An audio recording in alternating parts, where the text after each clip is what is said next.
Here I am, I'm in the tackle shop of power with the man behind me who has the information for me to get my Bury Hill Grand Slam I'm going for today, guys. The weather's horrific, it's wind, it's rain, but it's totally awesome. We're out there doing it. We're not in the armchair just looking, we're out there doing it. So Dave's going to give me a bit of information, and I want on this Bury Hill Grand Slam a roach, a carp and a zander in one sitting. Working out, he's going to tell me where to go, isn't he? Dave, what do you reckon? Where would I go? Hello, Graham. Yeah, awesome army lads out there. Well done. Good to see you here. It's a horrible day out there, wet and windy, so it's a good opportunity to sit in here in this nice warm cabin and start talking about the approach for these three elusive species. Float fishing, I said. That's what I want for the have a go. I want to go with a float rod. Yeah, obviously three different species, three different approaches, and we'll start with roach. Very delicate species. Quite delicate, you know, rigs required, unlike a carp or a zander might be a bit more sort of brutal. I just quickly, on one of our pamphlets we hand out, a roach rig is absolutely ideal with locking shot under most of the float, two small droppers. You don't want bulk going down the line at any speed. You want a light sensitive drop. Is that so it sinks slow, Dave? Sinks slowly, and the roach would follow it down or take it, intercept it on the way down. Yeah. And as I said, the key is not a very big float, fairly small one. You can have it loaded or unloaded. This just happens to be a small 1.5 AA, which is 3 BB peacock float. Peacock's still a lovely natural material to use, and I'd just use that a bit like that, locking shot, maybe a float adapter there so quickly change it. And then the other thing is, as I said, most of the weights there, little weights down the line to take the bait down slowly, but when it all eventually settles, as you can see by the diagram of this float, you want the minimum amount of float top showing. Just a little pip, what I call a pip on the top, yeah? Sensitivity is very, very important. Bait on that, Dave? What would I go for bait? This time of year, probably more natural baits. Okay. Now, I've got a tin of hemp, which you gave me three years ago. Really? It'll still be all right in the tin. No, very, very good. Hemp, maggots are working well at the moment. Yeah. Casters to some extent. And I'll probably be inclined to feed the hemp you've got in the tin. Yes. Just as an attractor. Sure. They love hemp. So no ground bait is what you're saying, really? No, that's right. The water's gone clear, and the ground bait would attract smaller fish as well as not be so effective as generally light sinking. Loose feed. You were talking sinking, loose feed little sinking. Little and often is a very popular term in fishing. You're feeding the swim little and often. Yeah. So you'll be dribbling a few maggots and a little pinch of hemp every minute or so, couple of minutes. Yeah, yeah. To small amounts, and attracting the fish into the swim to this falling bait. And then they're coming to it, they might start coming up in the water to intercept it quicker, to get to the grub while the water's still warm. They'll come up in the water. So I could get a bite on the float, what they call on the drop. On the drop, very much so. Okay. Yeah, roach are renowned for coming up in the drop, and in warmer weathers they'll come really shallow. Now that's the roach done. That's that done and dusted. Yeah, what lovely. About carp? Do I feed a different swim or come in the margins? Yeah, carp fishing. You're going to be going obviously to a lake like Bonds Lake, which is full of medium-sized carp.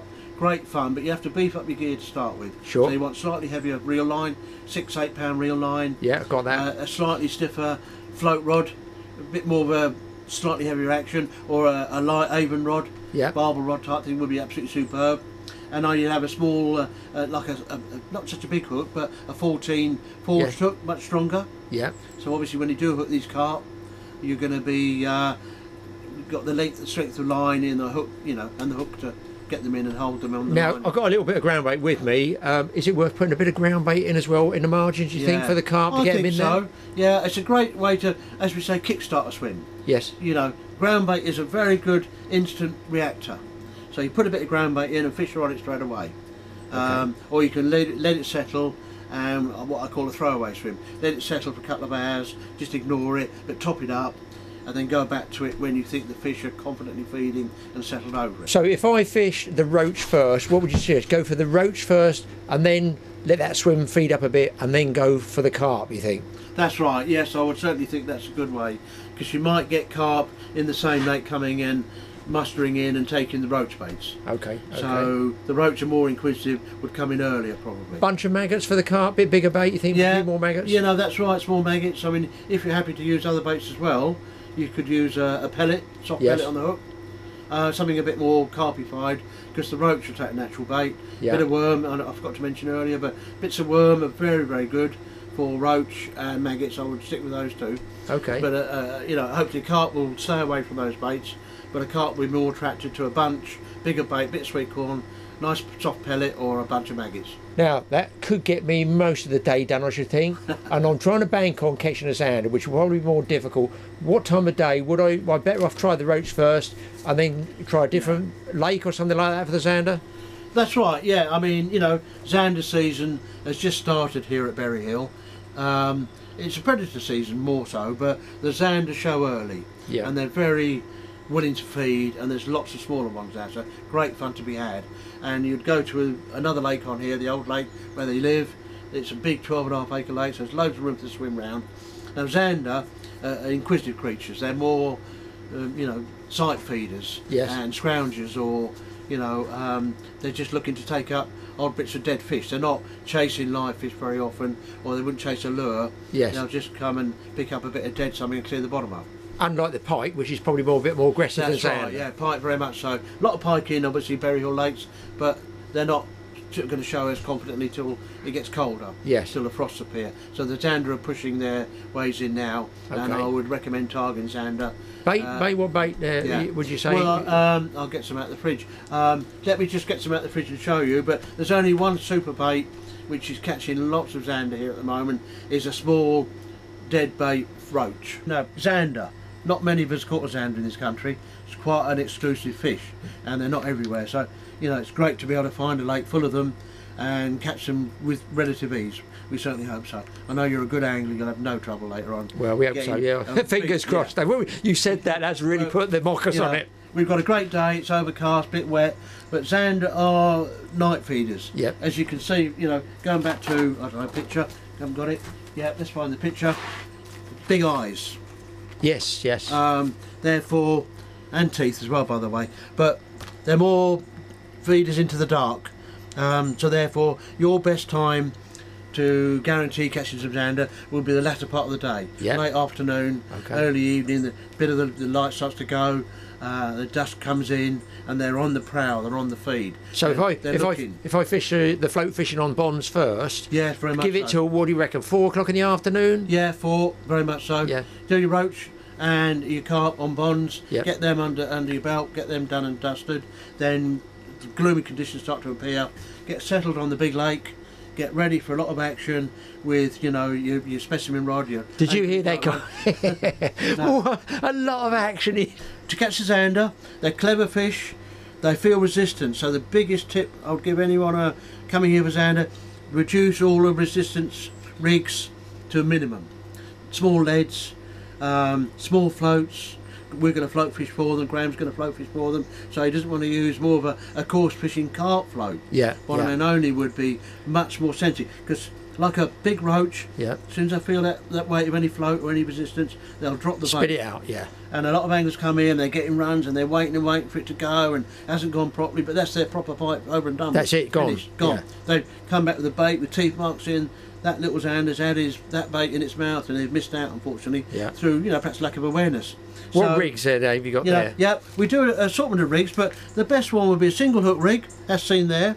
That's about size That's 6, a size, 8? that's a 4, that one. That's a 4, yeah. But I would personally recommend a size 6. Yeah. We're talking about delicacy, small light bites. So That's on a hair rig as well, yeah? yeah, I mean, I would probably prefer to go to a size 6 in a single hook, or a 4 would work, but let's say that size in that pattern. Yeah. And these are the chaps that do really, really well here. Small roach. Yes. We buy So them in, they're 4 already inch, prepared. about 4 or 5 inches? Yeah, got to cut one in half. Yes. Even that looks a tiny bait, and you think, blimey, any fish will gobble that up. You know, hungry sound, of course it would, but we've proved over the years, one of these chaps cut in half and lip hooked, tail or head, doesn't matter which half you use, is the best, most fantastic zander bait going. Well, fingers crossed that all works out. Dave, I appreciate that. Listen, if you ever want any information, you get it from Dave, because he's guaranteed this now. He's really Yeah. in the deep end. I'm going to go up there myself personally after this shop shuts and Graham's not allowed to go home till he's caught those zander. Well, that's going to be a tough one, isn't it? It's going to be tough. Okay, guys. So Bonds Lake first, Dave. Yeah, Bonds Lake first. Now, anywhere to go on the lake, and any peg numbers, anything like that for roach? No. I mean, some of the corners are very good. Yes. We've got number 7, 8, and 9 at the far end of the lake. Yeah. Very popular. You've got a nice big bay to your left. Big reed bed opposite. You've got lots of different options to cast and explore it for the roach and the carp. Yeah. They all sort of are resident there. But what tends to happen, your feeding brings the fish in. Yes. So they may not be in that area at that moment in time when you sit down, but you look for the most likely spot with your experience with, craft on watercraft, isn't it really? Watercraft, that's the word I'm looking for. Very important to know what's what, and then have a couple of swims on the go. One, as I said, is called a throwaway. You feed it, you don't expect to catch out of it, but it's a bonus if you do. Yeah. Not cost you anything but a tiny bit of bait, but feed it, prime it, yeah. Build it up, give it a long rest. They're not silly fish, they'll want peace and quiet. Yeah. So if they just get gradually munching on a bit of bait and there's no hook bait going in there, they're confident and they're happy to be there. And then when you do go in on it, they'll be, good bites, much better bites. Fingers crossed. Boys, help me push this barrow down there because I've got quite a bit of gear. Dave, thank you very much for your information, mate. All right, Graeme, good luck. Well, folks, I'm down on Bonds Lake where I've been sent. I'm in a corner swim. Plenty of anglers fishing, 1, 2, 3, 4, 5, 6, they're all around there carping. I've just literally thrown out the waggler float there. The weather is absolutely disgusting. There's wind, there's rain. I've had trouble getting my brolly in here. I've got a giant brolly, it's about 50 years old. And of course, as happens, wherever I put it, the drips go somewhere. So I'm still getting wet. I bought a second brolly, which I thought for filming. I've had to put that over my other camera bag. But any big gust of wind and I'm toast. I'm in the lake like Mary Poppins.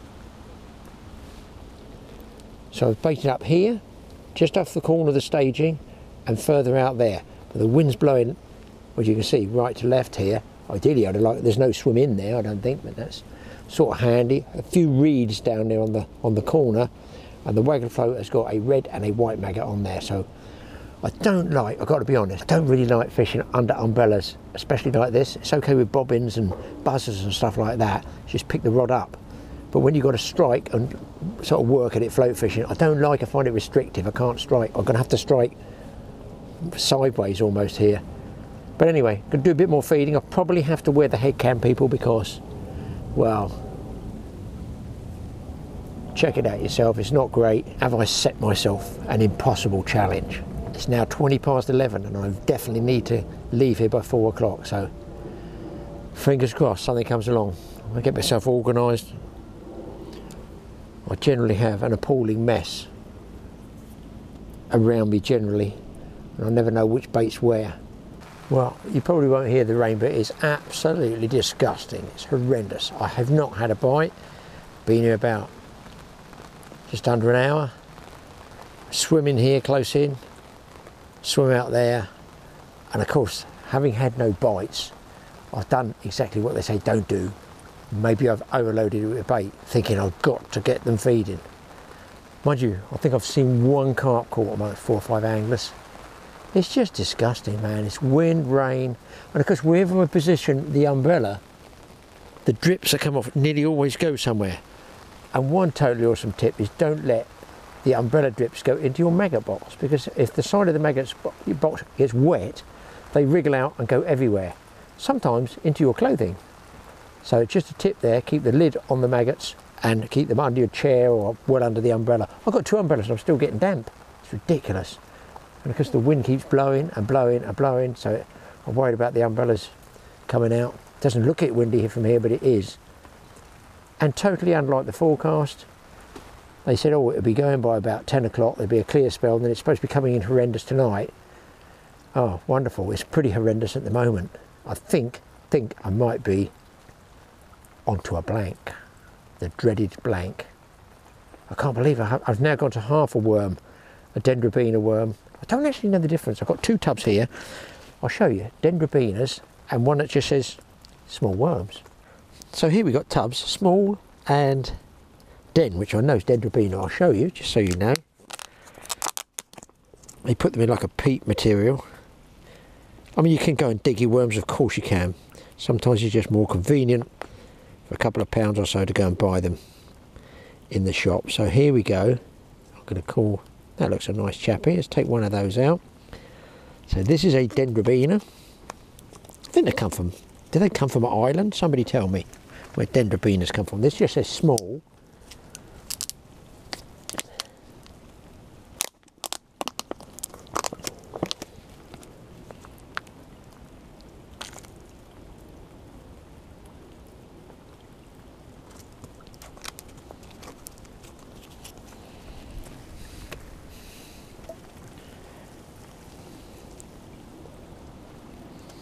Now, apart from the fact I've got all the peat all over my trousers and everywhere, I'm trying to clean my hands off here.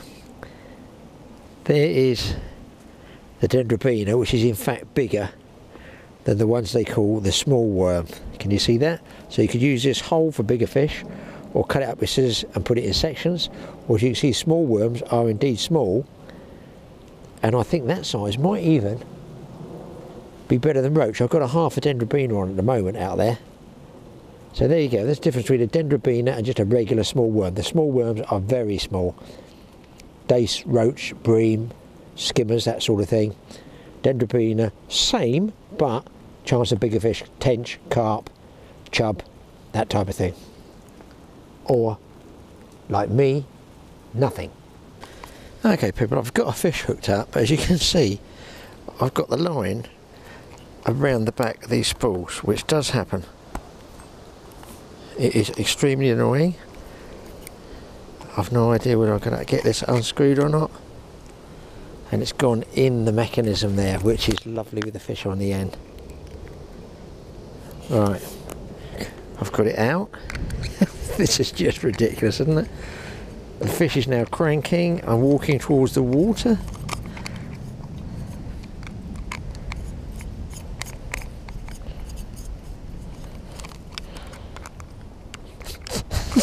the real fittings sliding off. Oh dear, this is just a day to remember.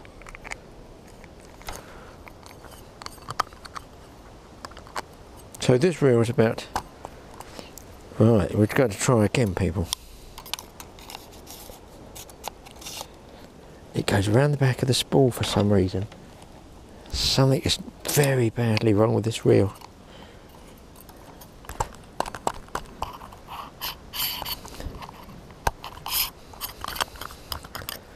I'm not sure what it is.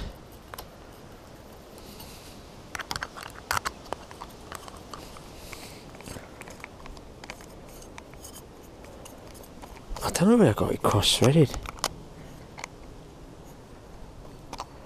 Right, we'll try it again. If I get this fish, it will be unbelievable. I'm now 16 swims down there. It feels like he's up a tree or in a snag. Oh no, I might, I've wound the other one in, needless to say.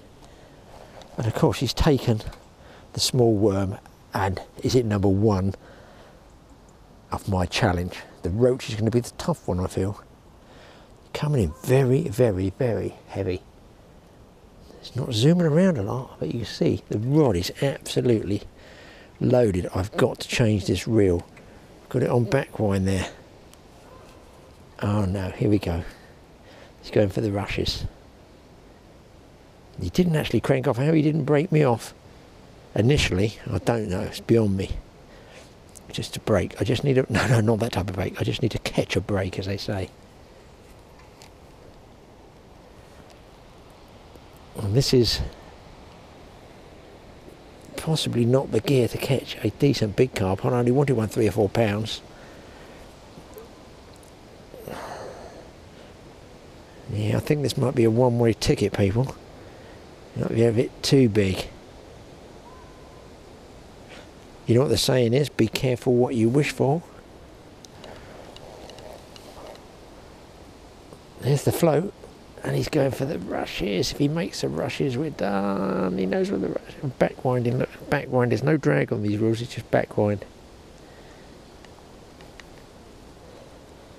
He seems to have really woken up now.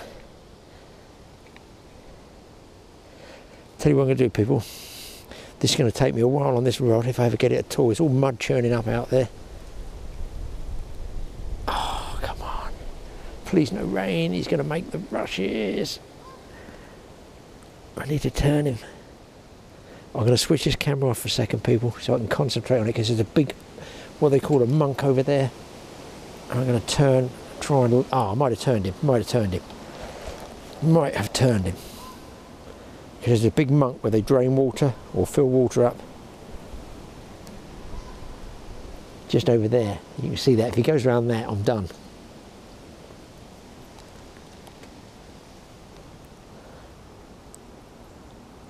Let's give him some side stream and turn him over sideways.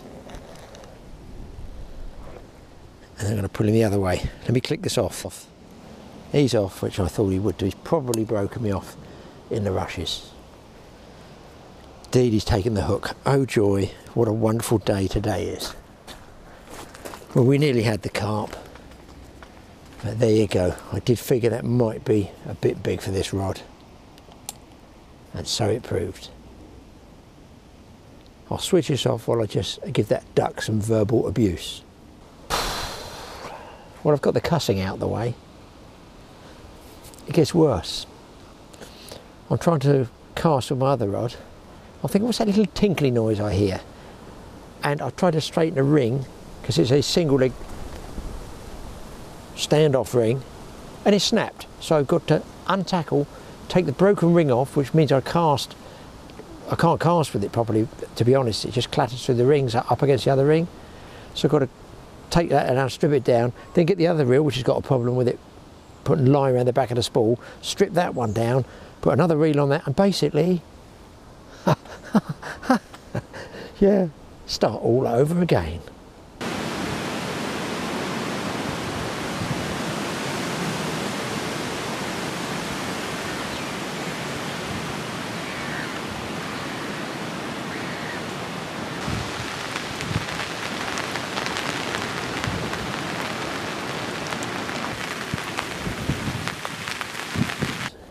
Guys, the rod's just got pulled off the rest. I've got it jammed under the chair here. I was just tackling up. This is with the broken rod ring, and that was a Dendrobina put out there. It ain't a roach, but I might have an outside chance of catching this one now.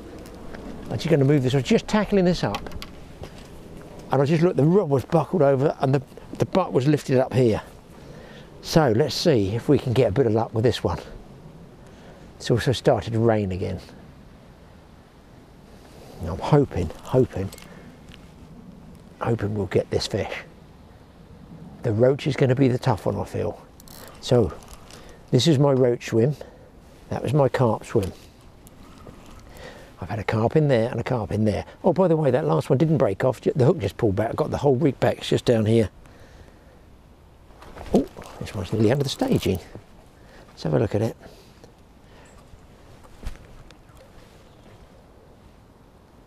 Here he comes, here he comes, here he comes. There's some bend in this rod.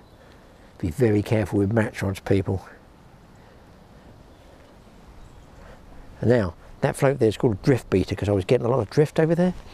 And I thought, I wonder if it does actually the bulk of the body, stop it drifting along. And it seemed to do that. I'll show it to you when I get this fish in, if I get it all back. Together with the fish on the end, I hope.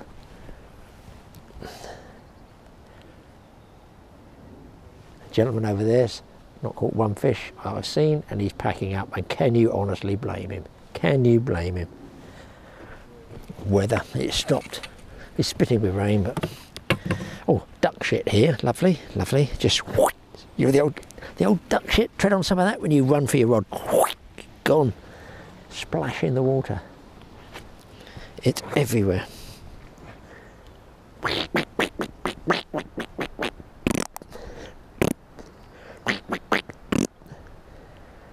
Childish bit amuses me. Now I want to see this fish now. He's digging and digging. Let's just see it, show it to the people on YouTube.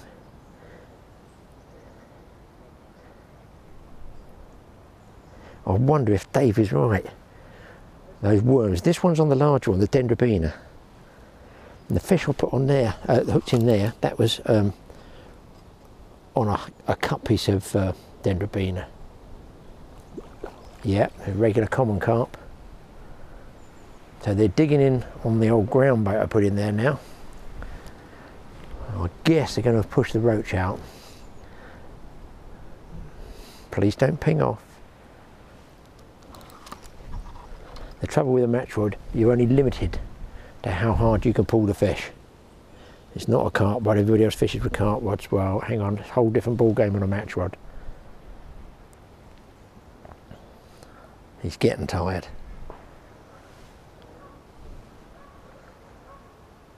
£6 this fish, 5-6 pounds, I'm guessing. Watch that DS down there. It's everywhere.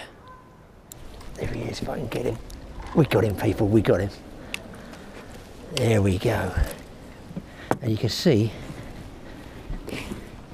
he's actually just hooked on the outside there. That was lucky. It shows me they're digging in the swim. You can see the worm there. That's it, he's off. And it's a common about £7, £6, £7. Nice fish. Wow, and he saved the blank, the old carp again, saved the blank. Might be a bit tough on the roach, and I've just realised I'm kneeling in the old quack quack. Ah, oh, you stupid child, Graeme. See what happens here?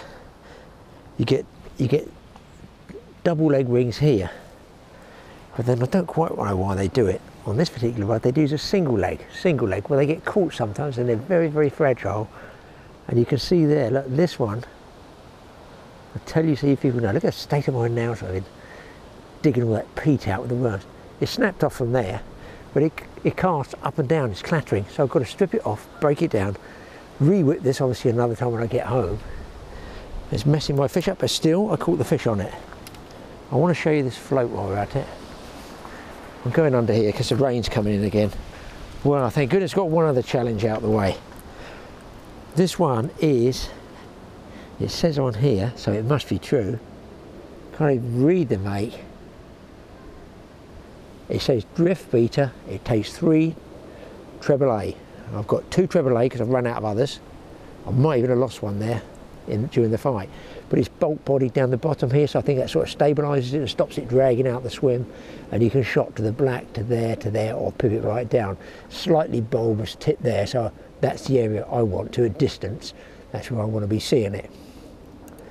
Well, I need to break this down, get rid of that tip ring, I need to break this down, take that ring off, rethread up, start all over again like the rod, and there's the worm's still okay. Right, we're moving onwards and upwards, friends.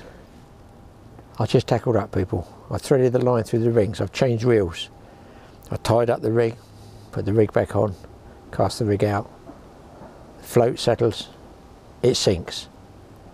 I then realised the little pop sound I heard was me treading on the float when I fought that last carp, and I've cracked the plastic float, which is filled with water, thereby altering the buoyancy so it sinks.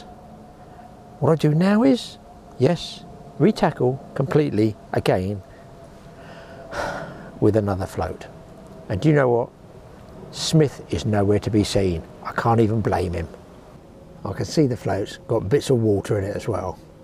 What a complete, I don't know what to say. I think there's a fair chance with all the DS all over their deck, I'm going to run for something and go in the water and skid. I can see it coming today. Assume the position, gentlemen. The rod was, I got the other rod out here close in for the roach with a worm on. Put a worm on this one and it's away with the fairies. Another carp, I feel. So worm does appear to be the bait. I'm going to stand up for this one, people. I don't want to get wet because the wind has picked right up.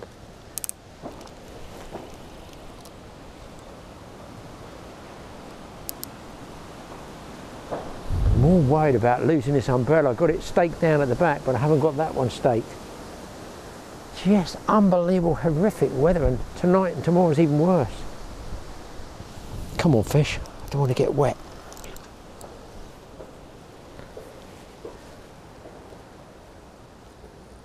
I'm glad I changed wheels on that rod because I feel that's going to take off.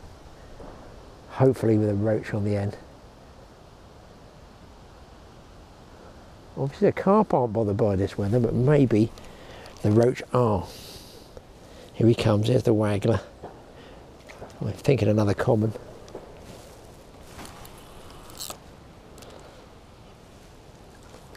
Smaller, a little bit smaller this one.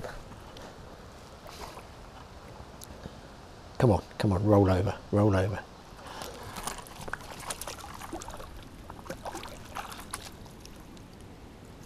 He's in.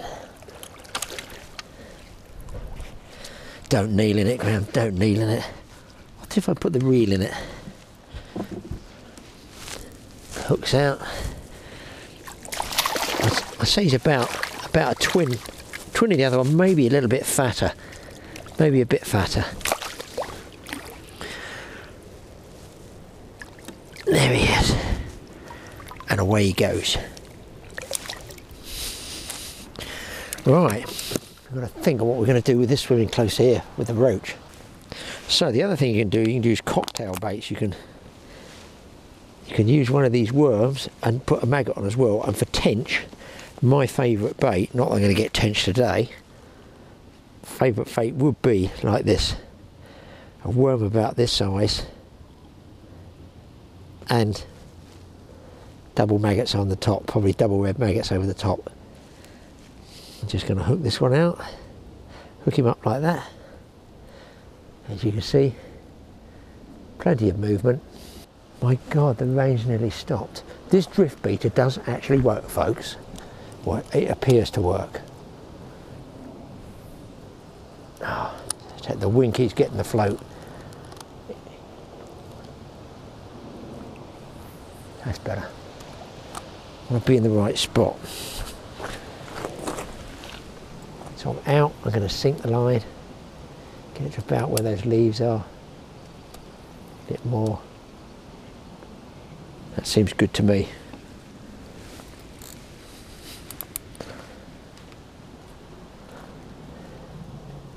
This one, I don't know what to do with. I haven't got exactly a lot of ground bait. But I can get it really accurate down there. And I have got some of these regular pellets, and a lot of fisheries, you know, feed these regularly in the winter to their fish. I forgot to bring the hand wipe. Oh, let's get rid of this. They like a bit of this, don't they? See, it's now 1 o'clock. I've got 3 hours to catch a roach.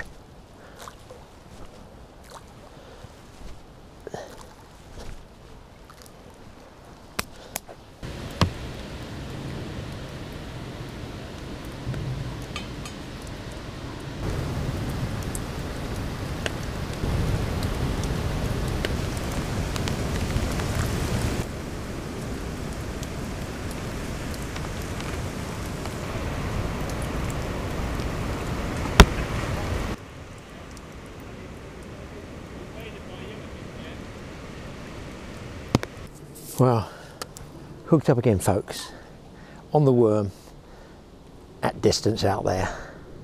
Oh, it came off. Now, you know the procedure. I switch off and then I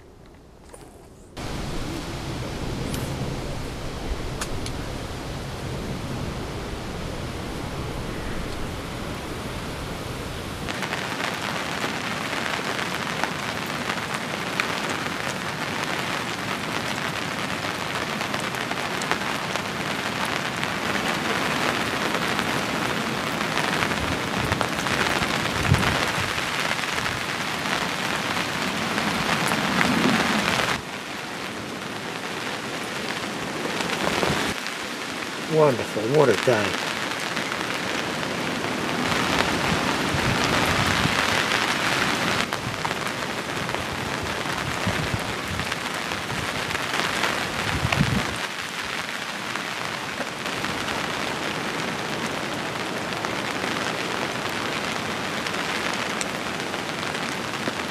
Oh, great. Now this is how the day's gone. This sort of sums it all up, doesn't it? So much wind. It's the totally awesome hat. It's absolutely shafted. Wow. What a day, I love it. Ah dear, now the hair's damp because I've got the hat soaked. Do you ever get those days, you must have had it, all of you fishermen, from non-fishing people who say, do the fish bite best when it's raining? That's what I hear, isn't it? When you sit there on a canal getting soaking wet, isn't that the best time the fish bite? No, it's just the time that you get wet.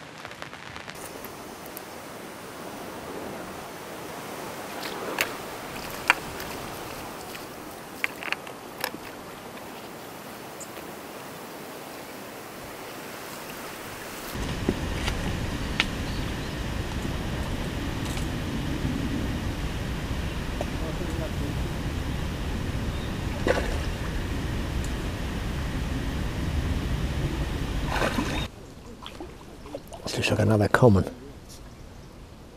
And thank the Lord, the rain at the moment has stopped.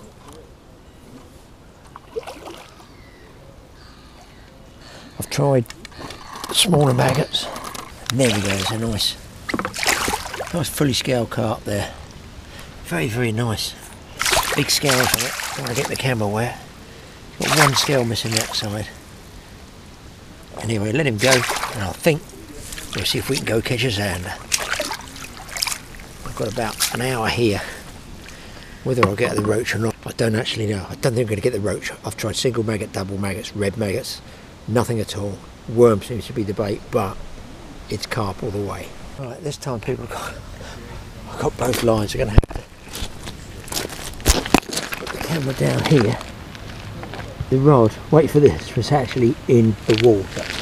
I'll grab the rod butt here. Pick my other line up as well.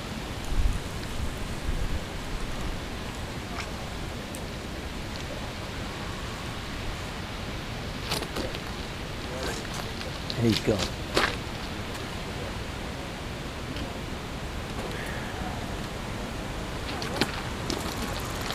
Fish off. I think this one might have popped me around that monk. Indeed did. That one actually did break me off around the monk there, so that must have been a good sized fish. Literally the rod crashed off, was in the water.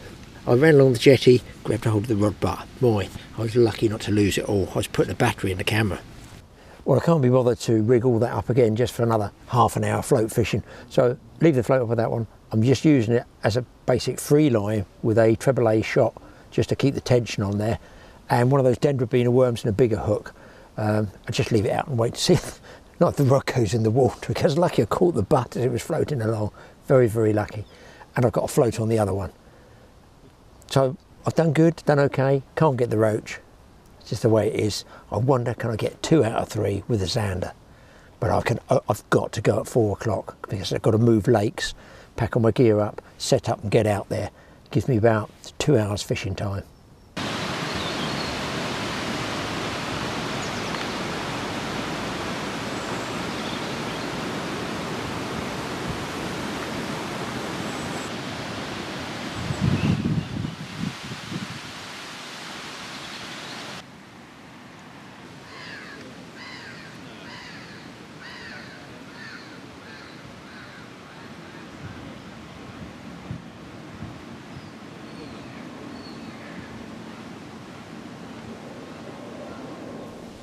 Well, people, I've moved all my gear. I'm up on the main lake now. I'm set up, rigged up there for zander. Got my roach dead baits out there. Got my director's chair here where I can direct operations. I like that little table bit, I do like that. Got my hat here drying out for good luck. Due some good luck. Be very nice to get a zander, just to get those 2 fish. Water looks a bit coloured. I'm not surprised with all the rain we've got, but then, as Dave says, they're low light level feeders, so maybe they come on before it actually gets dark. And I guess they got no trouble seeing in the coloured water if they can see at night. I've no idea. So we've got a bait up here. Bait, they just put baits anywhere. You know, I don't think there's a sort of hot spot for zander. As far as I know, you know, they're going to be searching around, they're hunting. And it's now 10 to 5, so between 5 and 7 should be the witching hour. I think I'm going to put my camera up here, please no rain, and sandwich, flask of sandwich I think, and we'll just wait it out and see if we can pick up a toothy critter. Well, I mean, it's hard to believe, people, really, that in these conditions, wind, rain, horrible, the fish are still feeding. River barbel, yes, I can see it. But in a lake, I'm sort of kind of surprised. Maybe it perks them up, I don't know, the extra rain. Anyway, as you can see, the green machine is back up again. I've got it up, it's too risky, so I've got the camera stuff here. You can tell we're on the main lake by all the geese going crackers. Glad I'm not doing an all-nighter here tonight. Send you mad, 2 o'clock in the morning, 3 o'clock in the morning. Well, nothing else has happened. I've had a sandwich, I've had a flask of tea, not a flask, I try and space it. I haven't got enough food, the wife didn't give me enough food again. It's terrible that keeping me short-changed all the time.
Well, I did bring some leftover sprats from a previous session, and I see no reason why I shouldn't catapult a few of those out there, even in this wind.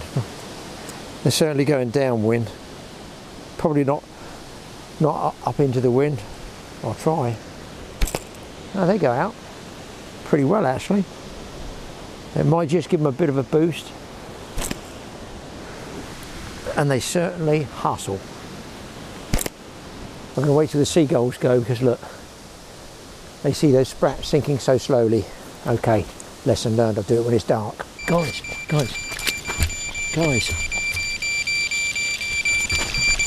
it's a take of some description. Holy cow, it's only just gone out. Holy cow, fish is down that side somewhere. He's gone under or over my other line. I can't believe it's that fast. I've got to go under this one.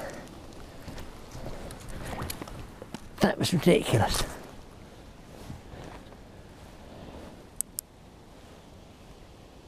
Way down, way down. Let's just get my other rod ready. What is this?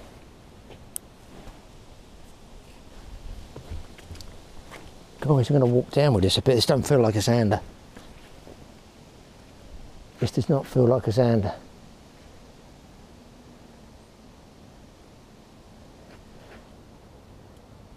I think he's going to be put me in those trees down there if I'm not careful. This is weird. Don't like the feel of this. It does not feel like a sander. Way too much power.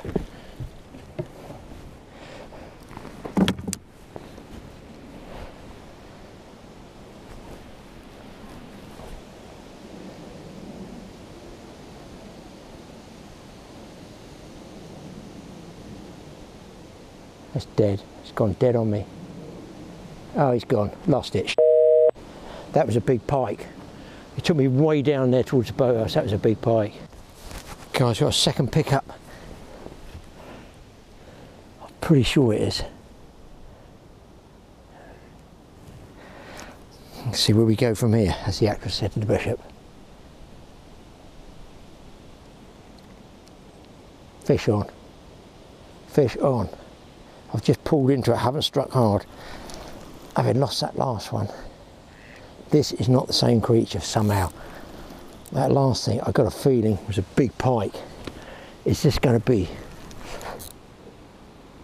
Is it going to be number 2 out of 3? I'm not going to get the roach, but it would be so nice to get carp and zander. I'd love to know what that big fish was.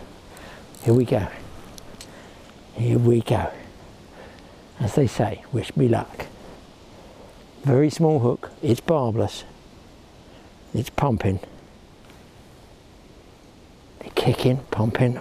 He's going to go over the other one. Was he over it or under it? I think he's cleared it. Or was he picked this other one up? That's it, I've got it clear now. Let's just change those over. I'll tell you what, it does not feel a bad fish.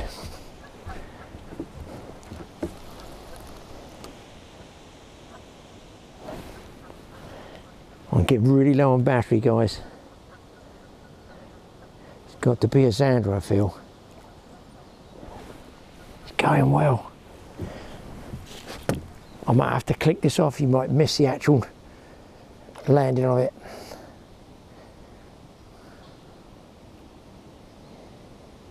He's digging this one up. What on earth was that other fish I hooked that took me way down into those bushes down there? No, it's not a big zander. I'll take anything.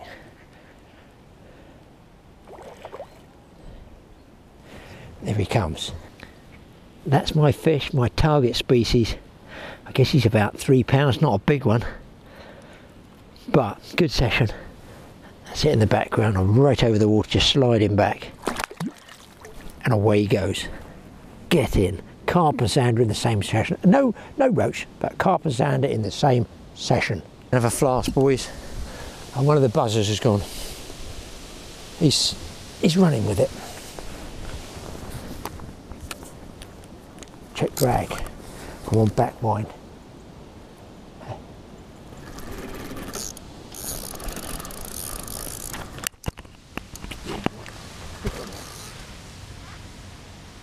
Wow, he's covered some ground. Holy cow. He's come away from that snag. I'll tell you what, this one's pulling really hard. It's very similar to that last one I had. I'm lost. I feel he's going to pick up my other line here. Oh no, he's untangled himself. Saw a flash out there. Just under the surface, see a boil, see a swirl under the surface. Doesn't feel like he's a 3 pounder, but he might be. Come on, fish. Come to Uncle Graeme. This one is digging pretty well. I don't know what you're getting at this, people. Probably just my back. This looks like a nice fish. People just think he's like a carp. I can't do a thing with it.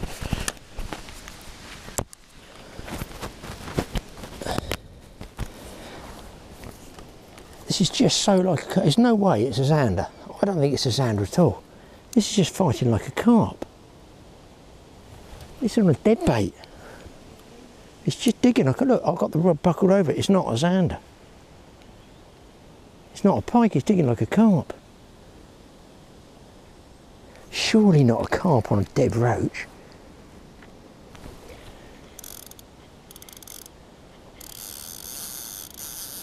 Stripping me out.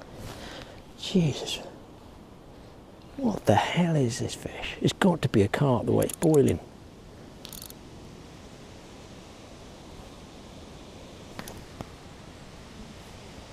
It's just bizarre.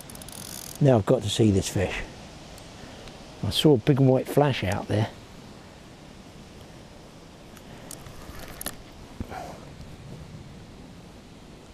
I'm pretty sure it's a carp. I've never caught a carp, I don't think, on a dead roach before. It's definitely fighting. It's a real good carp. It is a really good carp if it is.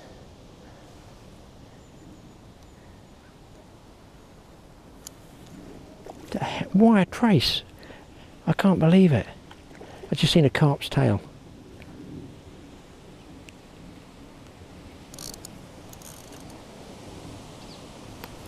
Well, I'm going to drop the mic, people.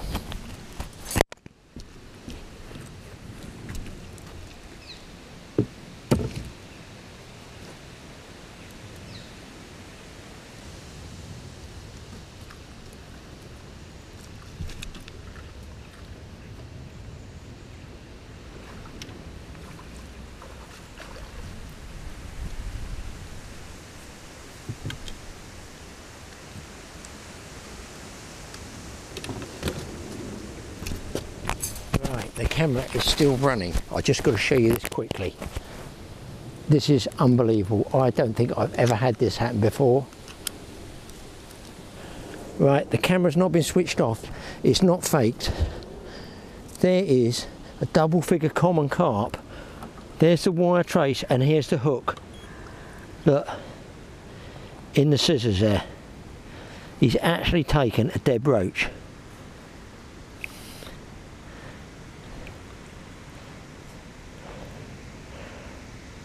Couldn't get that in if I wanted to. There's the hook. Fish looks about 11 pounds. Just ridiculous. That is absolutely bizarre. I've never seen that happen ever for me. No more beeps, give me a break. Now, I'm going to try and ease him out. I'm not even going to lift him out, boys. He's had a good old scrap.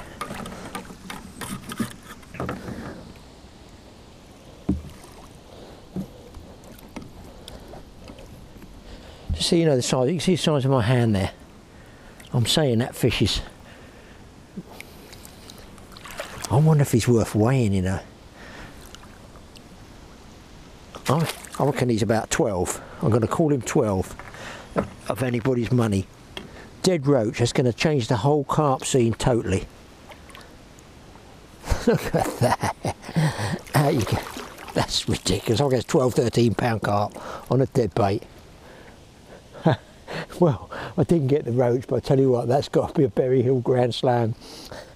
Carp on a roach dead bait and a wire trace.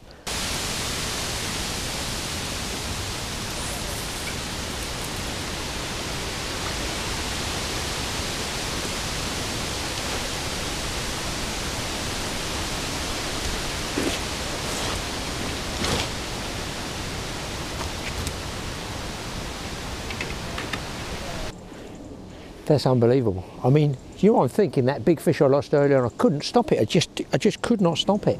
But all the way down then, I'm thinking big pike. I wonder, was that a carp as well? I think Dave said somebody had a 3 pound bream on a section of dead bait yesterday. So they're all going carnivorous. Just got to be careful when you wash your hands in the water at Old Bury Hill. You get carp will have you. Hello. Is that wind beeps? I'll get this sandwich in a minute with a cup of tea.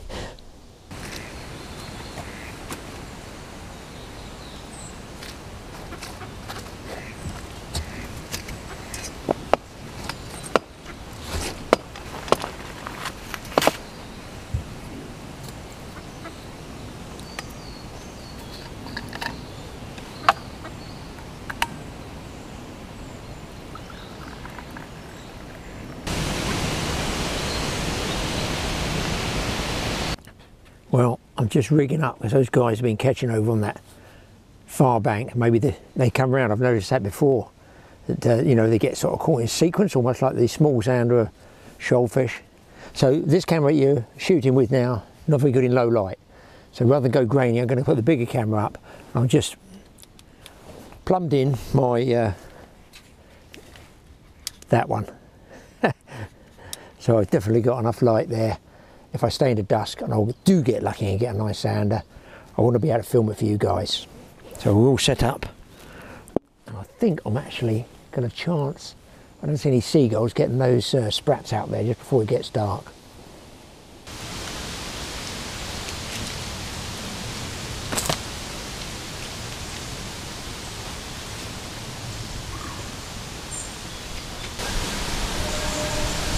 sir. Hello, sir.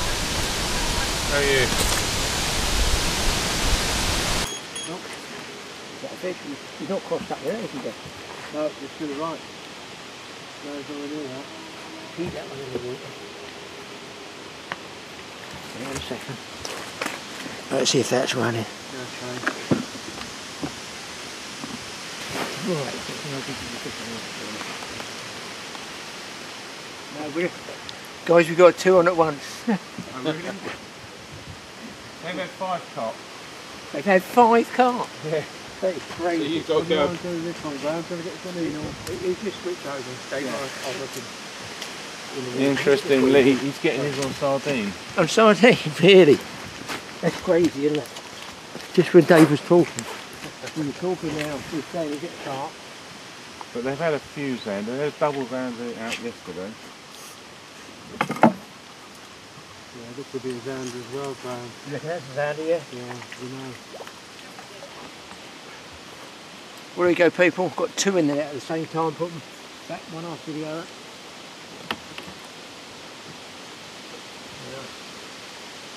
That was a nice one there. I'm getting straight back. I'm going to rest him just under here. When we come down there. And there's the other one. What a good job Dave was here. Every time Dave turns up to say cheerio, something happens. That's the truth of it. Well done, Graham. Lovely brace of fish. Well, Must bring you the luck. lucky Dave. What about that? Yeah. That's the time of the evening, isn't it? Yeah. We just cast out again. I'm just about to give it a sort of 15-minute warning, guys. I've got 2 roach left. Must have hit the bottom or just went, didn't it? Yeah, it went instantly, Graham. Just pulling the bobbin down. I Yeah. thought, why is that so tight? Pulling back. Got burn marks on your fingers. Yeah, it was a zander. This one definitely, I think.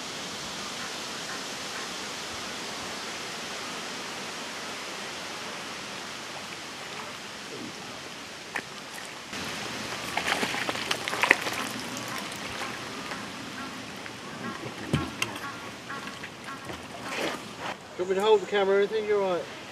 Now, Graeme, Dave, there you go. That's another one. Lucky Dave again. He's a boy. Every time he turns up, something bizarre happens. I think I've got to bite another one as I'm well. going to start charging you, Graham, for this. I'm sorry. I've Is lost that count. okay? I've I'm lost going to start getting some pound notes out for you. Lovely fish. Well done. Yeah, lovely. They're definitely on the bite, Dave. That was a whole bait. That was a whole bait. I'm not sure. Well, that wasn't a bad old session, was it? I mean, I wasn't even there all day. Didn't get the roach, and when you think about it, the roach was only this big. That's all I needed, one small roach. But that big double-figure carp, what, on a wire trace and a dead bait, that's sort of made up for it. Guys, thanks for watching the Totally Awesome Fishing Show. We'll see you in the next episode. It will be just around the corner, not far away. Hit the subscribe button, hit the TA and TA Outdoors notification bell so you know when the films are coming up. You don't miss anything, and why not go through our playlist? There's about 960 films on there. I joke not. See you next time.